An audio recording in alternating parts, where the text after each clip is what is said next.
Hello students, welcome back to my channel Shubham lecture. जितने भी student इस बार 12th में हैं और जिनको बोर्ड एग्जाम 2023 देना है वो आज के इस वीडियो को शुरू से लेकर लास्ट तक देखेंगे, क्योंकि ये क्लास 12 हिंदी का एक बहुत ही इंपॉर्टेंट वीडियो है। इस वीडियो में हम क्लास 12 हिंदी के 7 टॉपिक्स को एक ही वीडियो में पढ़ेंगे, यानी कि 7 टॉपिक एक ही वीडियो में। टोटल हम पढ़ेंगे 7 टॉपिक्स, एक टॉपिक के हम 3 क्वेश्चन पढ़ेंगे और टोटल आपको 21 क्वेश्चन इस वीडियो में बताया जाएगा। ठीक है, तो ये बहुत ही इंपॉर्टेंट वीडियो है और आप सभी को पता है कि आपका बोर्ड एग्जाम बहुत ज्यादा नजदीक है। ऐसे में आपको उन सभी इंपॉर्टेंट क्वेश्चन को अब पढ़ना होगा जो आपके बोर्ड एग्जाम के लिए ज्यादा इंपॉर्टेंट है। ठीक है, क्योंकि अब आपके पास ज्यादा समय नहीं है, एक एक टॉपिक आप अच्छे से पढ़ेंगे तभी आप अच्छा मार्क्स लेकर आएंगे। ठीक है, और अब की हमारा टारगेट है, यानी कि 100 में हमें हिंदी में 95 प्लस लेकर आना है। ठीक है, मैं आपका पूरा हेल्प करूंगा, बस आप लोग हमारे साथ लगातार जुड़े रहें। ठीक है, तो देखिए इस वीडियो में हम कौन कौन से टॉपिक पढ़ेंगे पहले उसको देख लेते हैं, फिर उसके क्वेश्चंस को हम एक एक करके पढ़ेंगे। ठीक है, तो सबसे पहला टॉपिक हमारा क्या है, देखिए हिंदी व्याकरण का।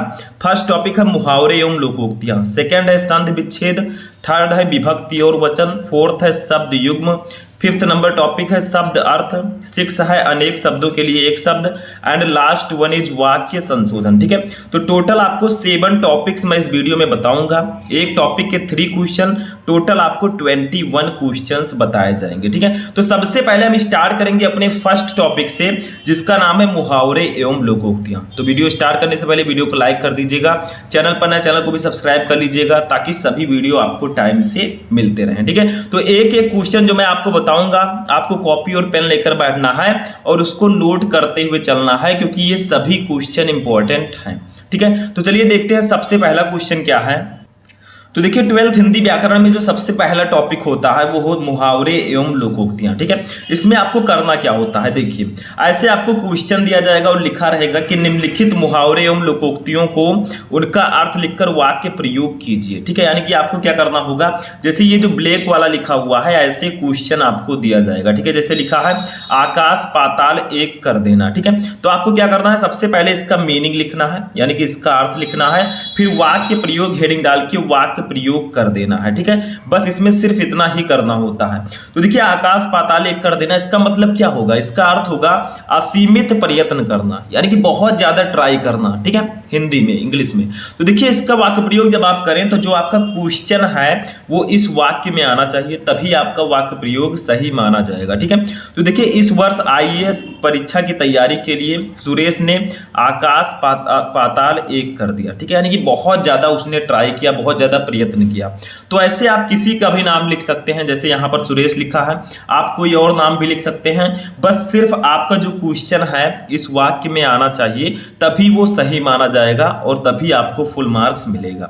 ऐसे देखिए सेकंड वाला क्वेश्चन हमारा क्या है, देखिए थाली का बैगन होना। ठीक है, इसका मतलब क्या होगा, इसका मतलब है पक्ष बदलते रहना। थाली का बैगन होना ऐसे क्वेश्चन रहेगा तो आपको अर्थ लिखना है पक्ष बदलते रहना, फिर आपको ऐसे वाक्य प्रयोग हेडिंग डालना है। अब देखिए इसमें आपको जो मैं ग्रीन, येलो, रेड इन सब पेन का यूज करता हूं, इसको आपको बिल्कुल भी नहीं करना है, क्योंकि एग्जाम में आपका ब्लैक एंड ब्लू पेन ही अलाउ है और उसी का यूज आपको करना है। ठीक है, तो देखिए क्या है, रंजन की बात पर कोई विश्वास नहीं करता, वह कभी इस ओर तो हो जाता है और कभी उस ओर, उसे तो थाली का बैगन करना चाहिए। ठीक है, यानी कि वो क्या है, थाली का बैगन मतलब पक्ष बदलते रहता है, वो कभी इस ओर कभी उस ओर। ठीक है, तो ऐसे ही आपको वाक्य प्रयोग करना होता है, सिर्फ आपका जो क्वेश्चन है वो इसमें आना चाहिए। तो देखिए यहां पर भी क्वेश्चन आपका इस वाक्य में आ चुका है, तो ये सही होगा। ठीक है, ऐसे तीसरा देखिए हथियार डाल देना, इसका मतलब क्या होगा, हार मान लेना। ठीक है, हार मान लेना।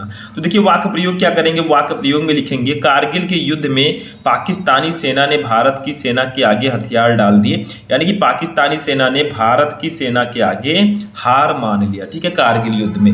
तो ऐसे ही आपको वाक्य प्रयोग करना होगा, इसमें कुछ खास रहेगा नहीं, स्पेशल आपको क्वेश्चन दिया जाएगा, उसका अर्थ लिखना है, फिर वाक्य प्रयोग हेडिंग डाल के वाक्य प्रयोग करना है, बाकी आपको कुछ नहीं करना। ठीक है, दैट्स वेरी सिंपल। तो ये आपका हो गया मुहावरे एवं लोकोक्तियां, इसके हमने 3 क्वेश्चंस पढ़ लिए। ऐसे ही हमारा फर्स्ट टॉपिक था। अब चलिए देखते हैं सेकंड टॉपिक क्या है। अब देखिए स्टूडेंट, सेकंड टॉपिक जो हमारा है ये है संधि विच्छेद। संधि विच्छेद का मतलब क्या होता है? हमारे 12th में जो संधि विच्छेद आता है वो कुछ इस प्रकार से आता है। देखिए क्वेश्चन ऐसे दिया रहेगा, पौना का संधि विच्छेद है, यानी कि आपको बताना है कि इसका संधि विच्छेद सही वाला होगा क्या। 4 ऑप्शंस आपके पास रहेंगे, जो राइट आंसर होगा वही आपको इसमें लिखना होता है। ठीक है, तो ऐसे आप नोट कर लीजिएगा। इसमें जितने भी क्वेश्चन मैं बता रहा हूँ एक एक को आपको नोट कर लेना है, और इससे पहले भी मैंने आपको कई क्वेश्चन बता दिए हैं। ठीक है, उसको भी आप पढ़ लीजिएगा। तो देखिए, का है पौधन नम, खा है पवन धन अम, गा है पोधन अना और घा है पवन धन मा। तो इसका राइट आंसर होगा ऑप्शन नंबर गा। ठीक है, पोधन अना, ये पौना का सही संधि विच्छेद होगा। तो ऐसे ही जो राइट आंसर होगा वो आपको चूज करके अपनी कॉपी में लिखना होगा। ठीक है, इसमें भी वही सेम प्रोसेस है। इसमें आपको ऑब्जेक्टिव टाइप का रहेगा, उसको आपको जो राइट आंसर है उसको आपको लिखना है। ठीक है, क्वेश्चन तो उतारना नहीं है। दूसरा देखिए, महेशा का संधि विच्छेद है।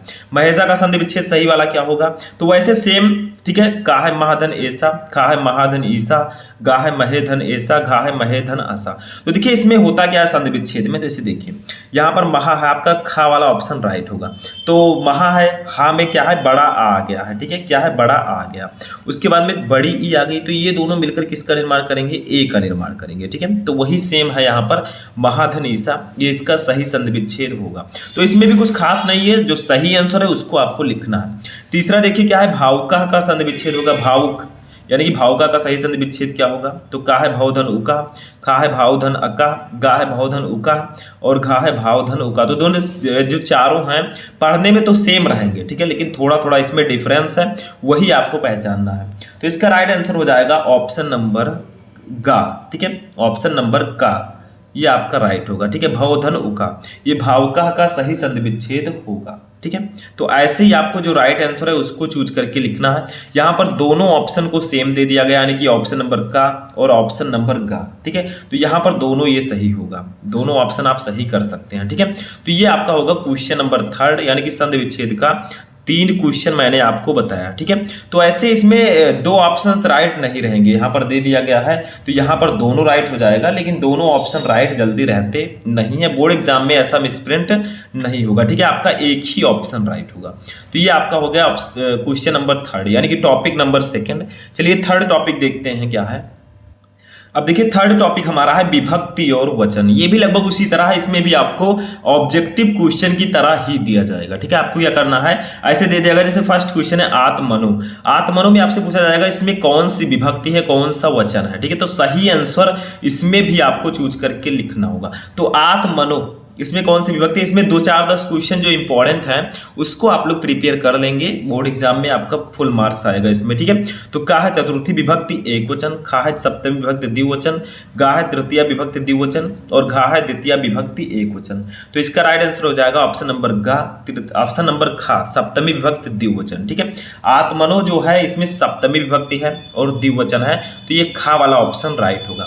ऐसे दूसरा देखिए नामनी। नामनी में कौन सी विभक्ति है, कौन सा वचन है?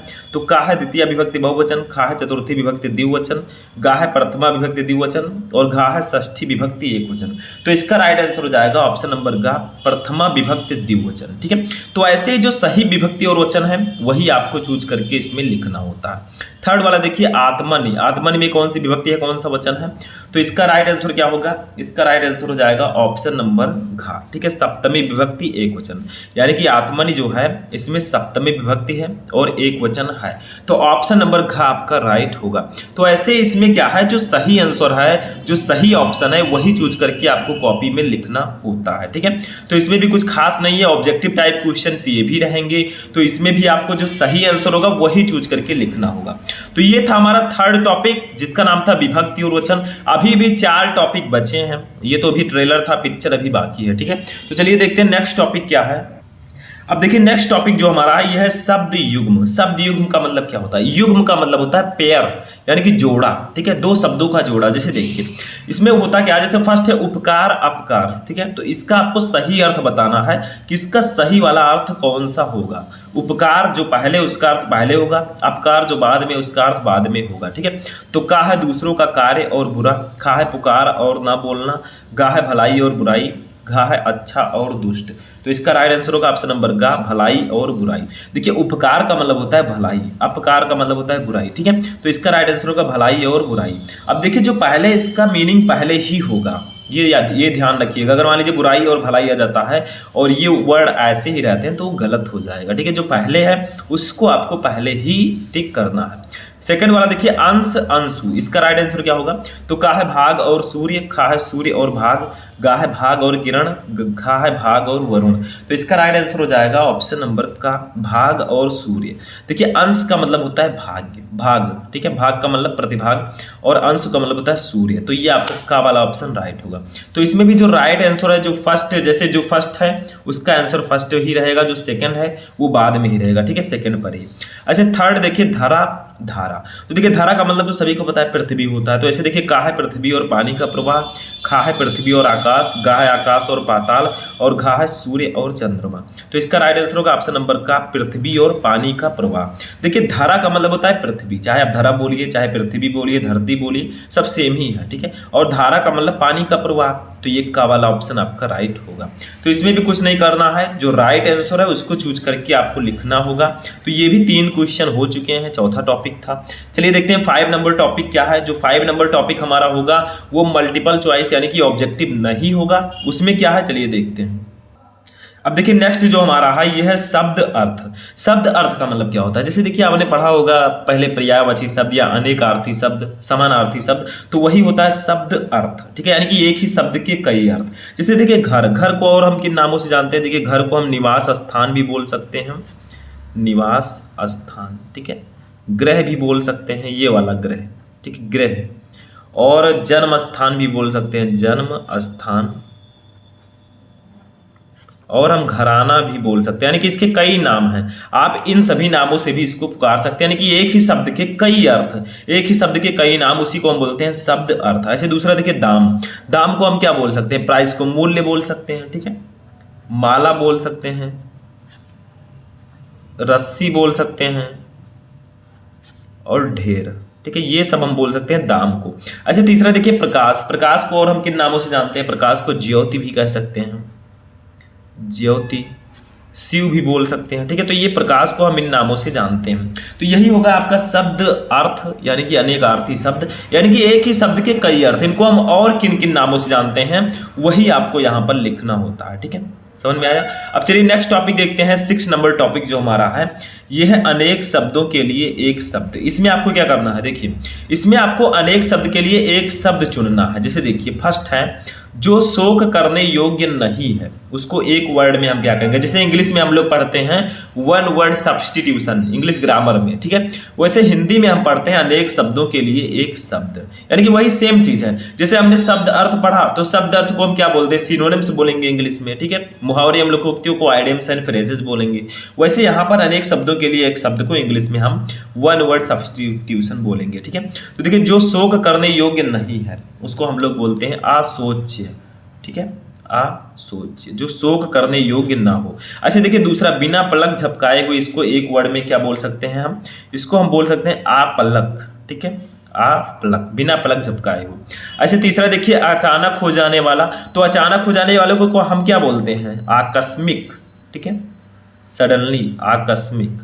तो ये आपका हो जाएगा अचानक हो जाने वाला। तो इसका मतलब होता है कि अनेक शब्दों के लिए एक शब्द का, कि जैसे ये वाक्य है इसके लिए कोई एक शब्द आप चुनिए, ठीक है। जैसे जो ईश्वर में विश्वास रखता हो उसे हम लोग क्या बोल सकते हैं? आस्तिक। जो ईश्वर में विश्वास न रखता हो उसे हम नास्तिक बोल सकते हैं। ऐसे ही यहाँ पर आपको अनेक शब्दों के लिए एक शब्द लिखना होता है, ठीक है। इसमें भी कुछ खास नहीं है। तो ये हमारे पास 6 नंबर टॉपिक, इसके भी 3 क्वेश्चन हमने पढ़ लिए। तो ये जितने भी क्वेश्चन मैं बता रहा हूँ सभी इंपॉर्टेंट है। आगे भी मैंने आपको बहुत सारे क्वेश्चन बताए हैं, उसको भी आप जाकर पढ़ लीजिएगा। चलिए लास्ट टॉपिक देखते हैं अपना, जो कि है वाक्य संशोधन। तो देखिए वाक्य संशोधन हमारा 7वां नंबर टॉपिक है। इसमें होता क्या है? नाम से स्पष्ट है, वाक्य संशोधन, यानी कि वाक्य में जो कुछ गलतियां हैं उसको सही करके आपको लिखना होगा।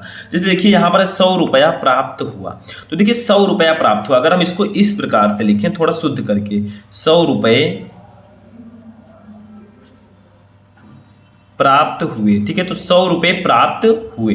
अब ये वाला थोड़ा सही होगा, ठीक, 100 रुपये प्राप्त हुआ, 100 रुपया प्राप्त हुआ, इससे अच्छा ये है 100 रुपये प्राप्त हुए। तो देखा जाए तो ये गलत होगा, ये सही होगा। तो ऐसे ही आपको वाक्य संशोधन में लिखना होता है। ऐसे दूसरा देखिए मुझे भारी दुख हुआ। अब भारी की जगह पर हम क्या लिख सकते हैं? मुझे अत्यधिक दुख हुआ, अत्यधिक दुख हुआ। ठीक है, तो भारी के जगह पर हम लिख सकते हैं अत्यधिक। तो ऐसे ही यहाँ पर आपको जो थोड़ी बहुत गलतियां होंगी, जो मिस्टेक्स होंगी, उसी को आपको सही करना है, राइट करना है। ठीक है, बस और कुछ है नहीं इसमें खास। जो आपको जैसे आप वाक्य जैसे आप पढ़ेंगे आपको समझ में आ जाएगा आखिर इसमें गलती क्या है। ठीक है, तो वही गलतियां आपको यहाँ पर सही करके लिखना है। तीसरा देखिए, हम सब छत में खेलेंगे। अब इसमें गलती क्या है? देखिए, छत में हम खेल नहीं सकते, छत पर खेलेंगे। ठीक है, ये ज्यादा बेटर रहेगा। तो हम सब छत पर खेलेंगे। ठीक है, हम सब छत पर खेलेंगे।